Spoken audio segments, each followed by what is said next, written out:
योग वशिष्ठ महारामायण सुनते रहने के लिए हमारे चैनल को सब्सक्राइब करें और बेल आइकन जरूर दबाएं।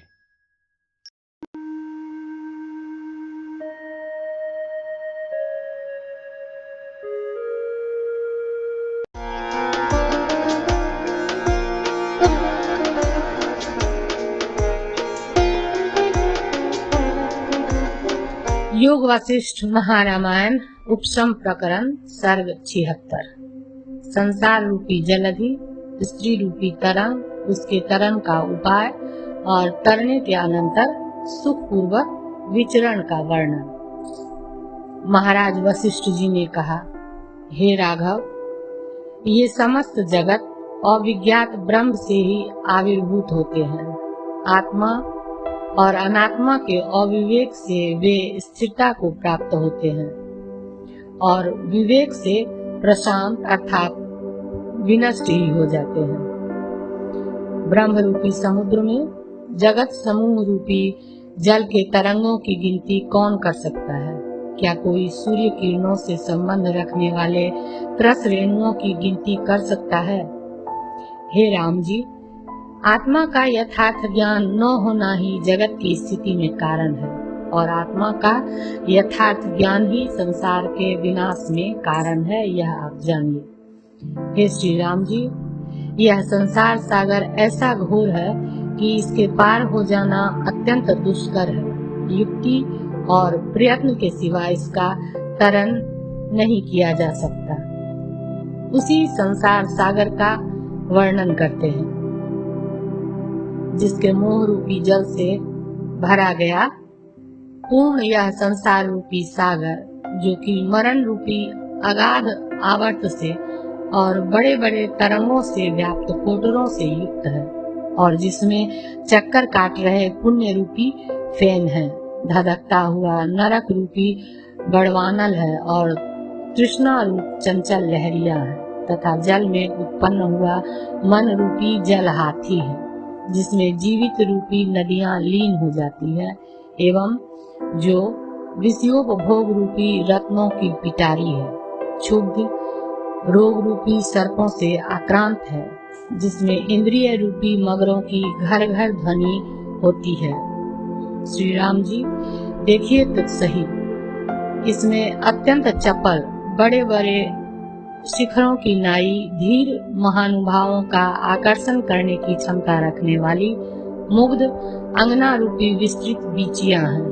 ये बीचियां दंतोच्छेदों की शोभा से पद्म रागमणियों से समन्वित, नेत्र रूपी नील कमल से व्याप्त, दांत रूपी मुकुलों से युक्त, स्मित रूपी फेन से सुशोभित, केश रूपी इंदु नीलमणि से वेष्टित, भौरों के विलास रूपी तरंगों से तरंगित, नितंब रूपी पुलिन से स्फीत, कंठ रूपी शंखों से विभूषित, ललाट रूपी मणिपट्टों से आढ़्य, विलास रूपी मगरों से युक्त, कटाक्षों की चपलता के कारण अति गहन, देह कांति रूपी स्वर्ण बालुका से युक्त है।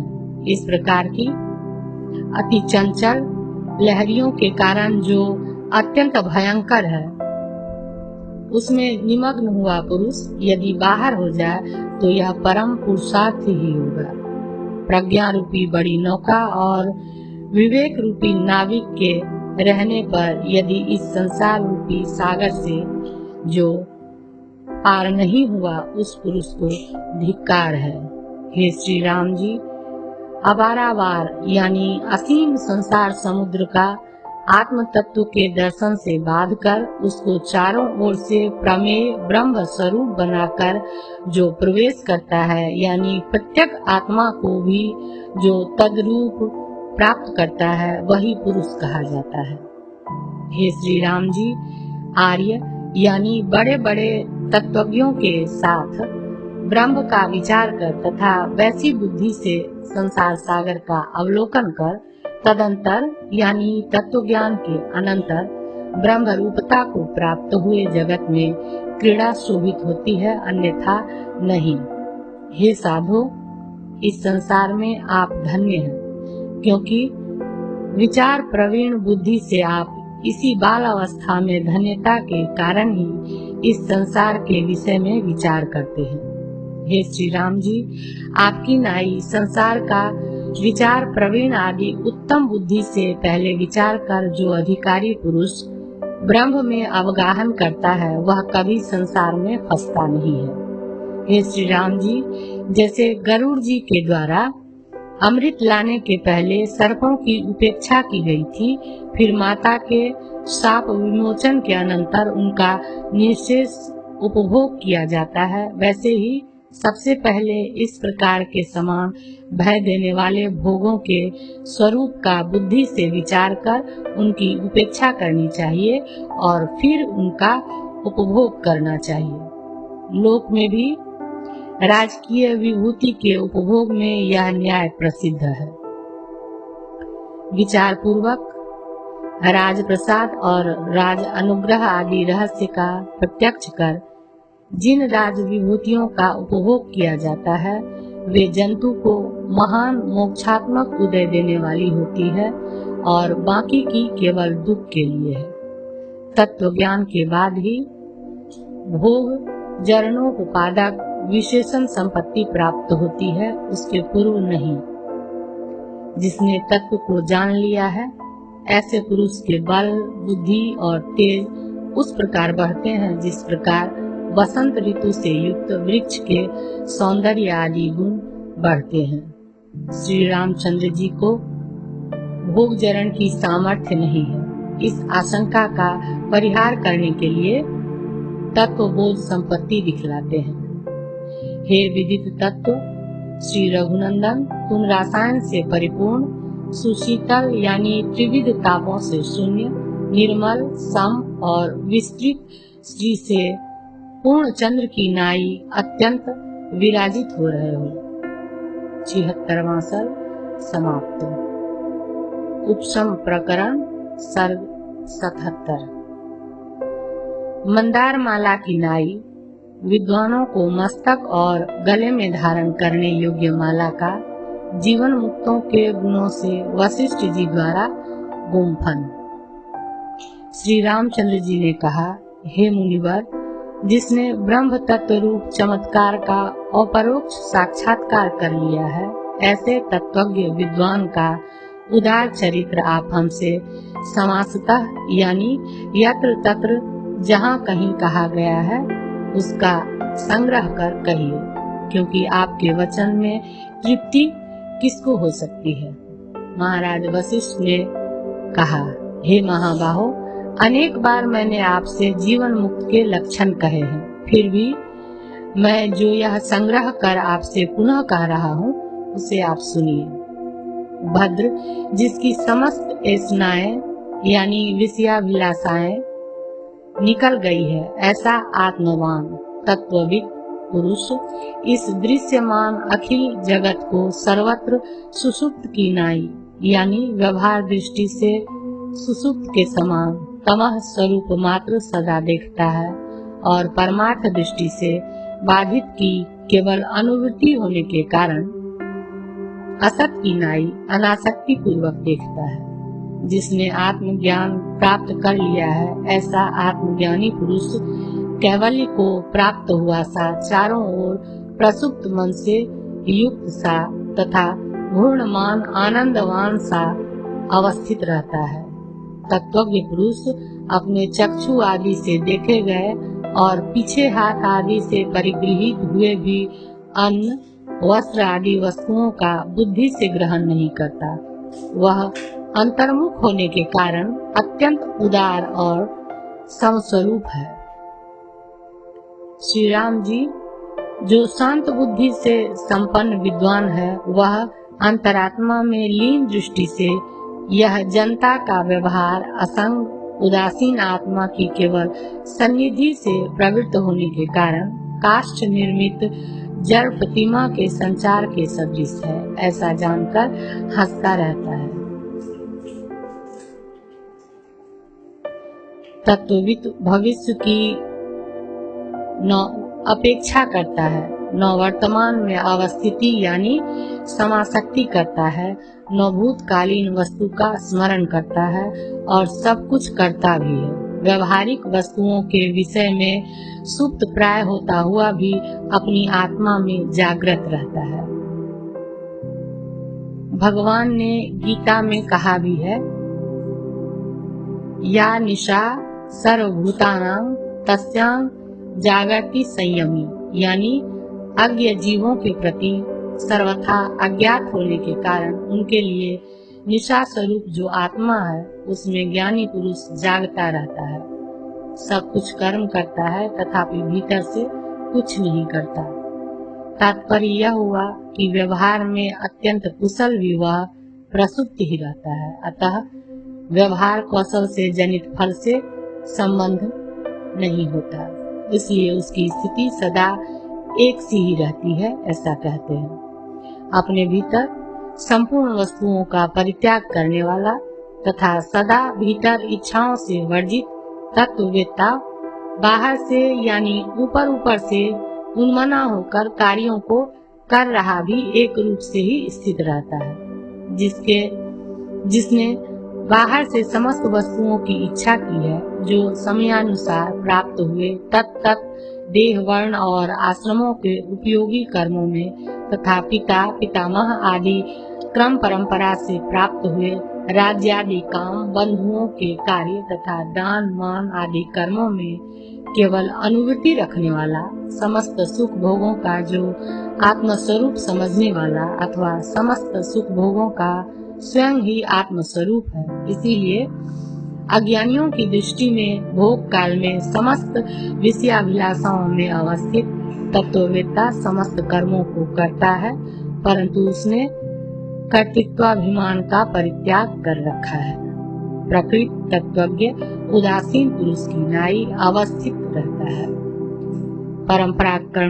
परंपरा क्रम से संप्राप्त कर्मों में प्राप्त हुए इष्ट और अनिष्ट फलों को न चाहता है, न द्वेष करता है, न शोक करता है और न प्रसन्न होता है।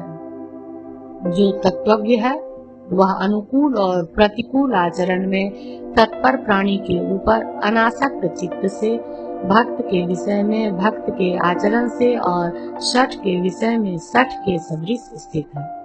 बालकों में बालक, वृद्धों में वृद्ध, धीरों में धैर्यवान, यौवन वृत्ति वालों में युवा और दुखितों में दुखी सा रहता है। पूर्वोक्त बालादि के सदृश आचरण करने वाले तत्वज्ञों में जो विशेष है उसे कहते हैं। तत्वज्ञ मुनि जब जब अपने मुख से वाणी को प्रवृत्त करते हैं तब पवित्र कथाओं को ही कहते हैं। बालक आदि की नाई व्यर्थ भाषण नहीं करते।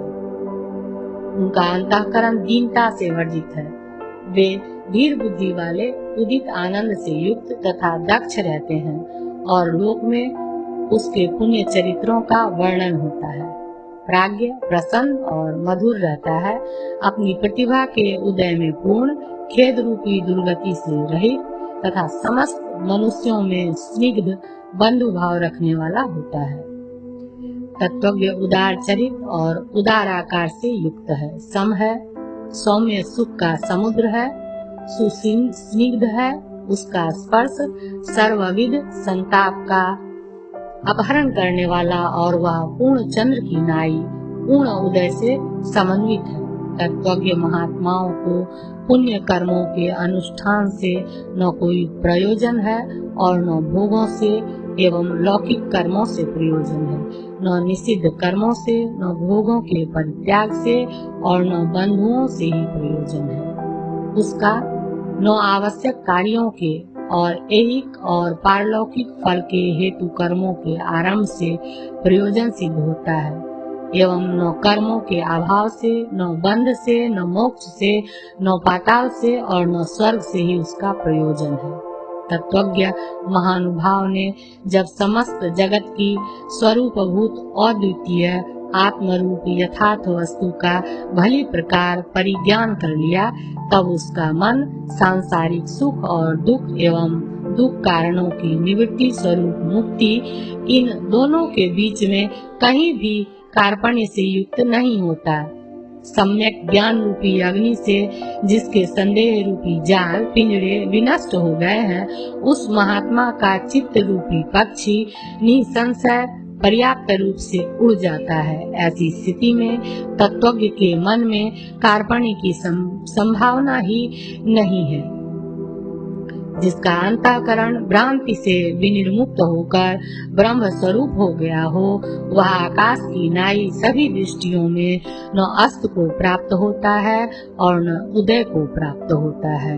मन यदि अभाव है तो शरीर, चेष्टा आदि की उपपत्ति कैसे हो सकती है? इस पर कहते हैं, दोला रूपी सुख सैया में उपविष्ट बालक का अंतःकरण जैसे अंगों की आवली के अनुसंधान से वर्जित होकर चेष्टा करता है, वैसे ही तत्वज्ञ का अंतःकरण भी किसी प्रकार के वायुओं के अनुसंधान से वर्जित होकर चेष्टा करता है। अर्थात तत्वज्ञ का अंग चलन स्वानंद के आविर्भाव के उल्लास से ही होता है। श्रुति भी है, तद्यथा महाराजो वा महाब्राह्मणो वा महाकुमारो वा अति मुनि माननदस्य गत्वा शयीत। जैसे छोटा बालक स्वाधीन प्रकृति वाला महाराज एवं विद्या विनय संपन्न शास्त्रोक्त कर्मानुष्ठान करने वाला विद्वान दुख विनाशक आनंद की अवस्था प्राप्त कर सोता है, वैसे ही यह विज्ञानमय तत्ववेत्ता समस्त संसार धर्मों से वर्जित होकर सोता है।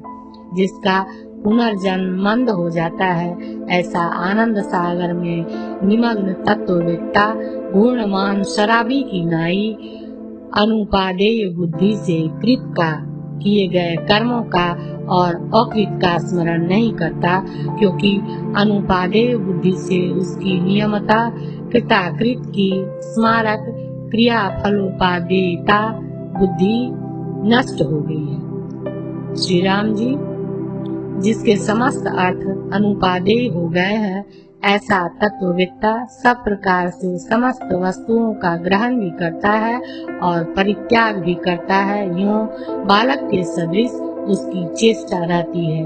देश और काल के अनुसार प्राप्त हुए क्रियाकलापों एवं तत्त कार्यों में स्थित हुआ भी वह कामनाओं से जनित सुख और दुखों से तनिक भी आविर्भूत नहीं होता।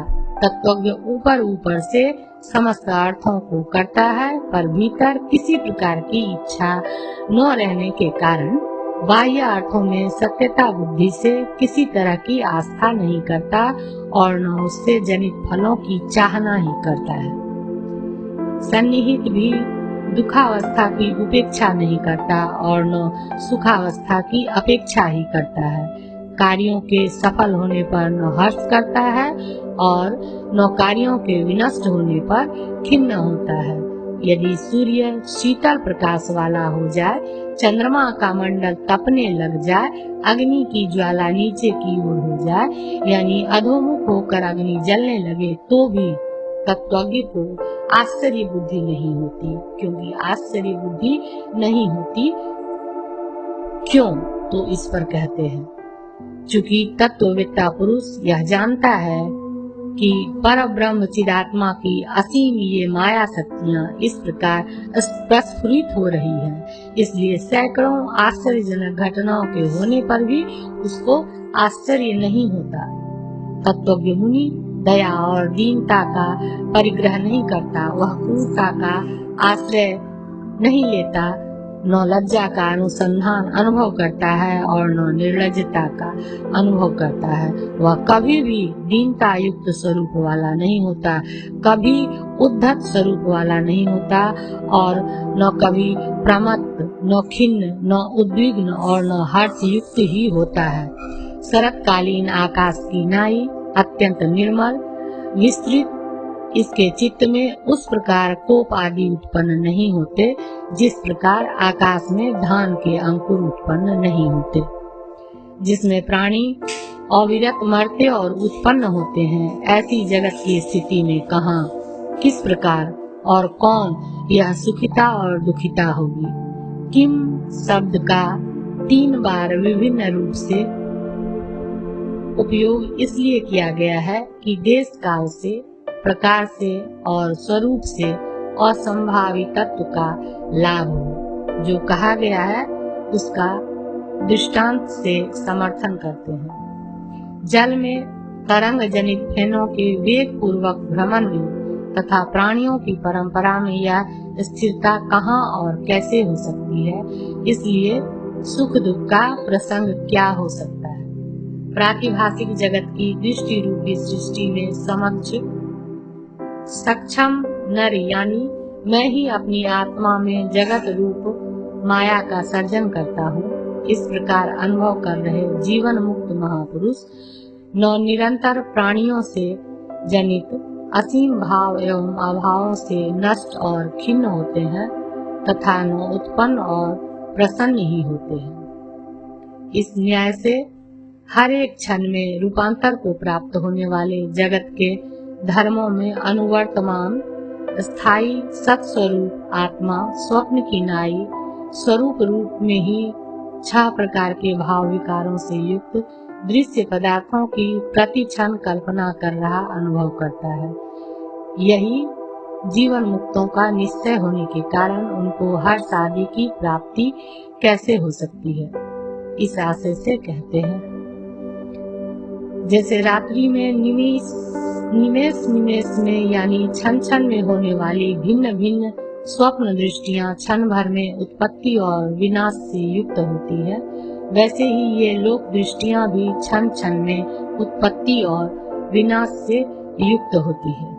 जो निरंतर उत्पत्ति और निरंतर विनाश से समन्वित है, ऐसे दग्ध संसार में कारुण्य और आनंद का क्या प्रसंग हो सकता है। यदि शंका हो कि प्रसिद्ध शुभ कर्मों के फलों के विद्यमान रहते उनके विरोधी पुत्र वियोग जनित दुख आदि भी अपना अस्तित्व रख सकेंगे, तो वह युक्त नहीं है, क्योंकि जीवन मुक्त पुरुषों को शुभ कर्मों का अभाव होने से उन दोनों की प्रसक्ति ही नहीं है। शुभ कर्मों का अभाव होने से सुखाभाव में स्थिति को प्राप्त होने पर शुभ फलों से विलक्षण दुख समृद्ध कैसी, किस प्रकार की और कहाँ प्राप्त हो सकती है।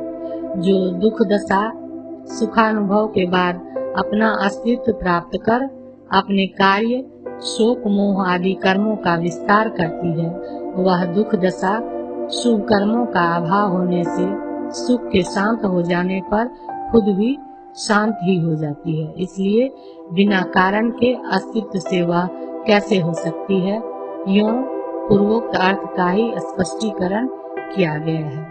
सुख दुख दोनों के छीन हो जाने से हेय और उपादेय दोनों का भी विनाश तथा शुभ और अशुभ का विनाश हो जाता है। ऐसी स्थिति में इष्ट और अनिष्ट कहाँ रहेंगे। उससे क्या हुआ, इस पर कहते हैं। रम्य और अरम्य दृष्टि के निराश से भोग अभिलाषा के निवृत्त हो जाने तथा नैराश्य के निरंतर प्रौढ़ हो जाने पर अंतःकरण हिम की नाई गल जाता है। मन का भले ही विनाश हो जाए, इससे भी क्या हुआ, इस पर कहते हैं। हे श्री राम जी, तिलों के अत्यंत दग्ध हो जाने पर तेल की कल्पना ही कैसे हो सकती है। इसी प्रकार मूल पर्यंत मन के छीन हो जाने पर संकल्प की कथा ही कैसे हो सकती है। हे श्री राम जी, आत्मा से पृथक कुछ भी पदार्थ नहीं है। इस प्रकार की दृढ़ भावना के कारण यानी निश्चल के कारण समस्त दृश्य पदार्थों के संकल्प विकल्प के त्याग पूर्वक व्यापक ब्रह्मैक स्वभाव महात्मा तत्वविद नित्य तृप्त तथा अपने निरतिशयानंद स्वरूप से आनंदवान होकर जागृत और स्वप्न में यथा प्राप्त अर्थों के आलोचन मात्र रूप चित्त के प्रति स्थित रहता है। उसका विलय होने पर सुसुप्ति में सोता है और जब तक प्रारब्ध कर्मों का क्षय नहीं होता तब तक जीवित रहता है। 77वां सर्ग समाप्त।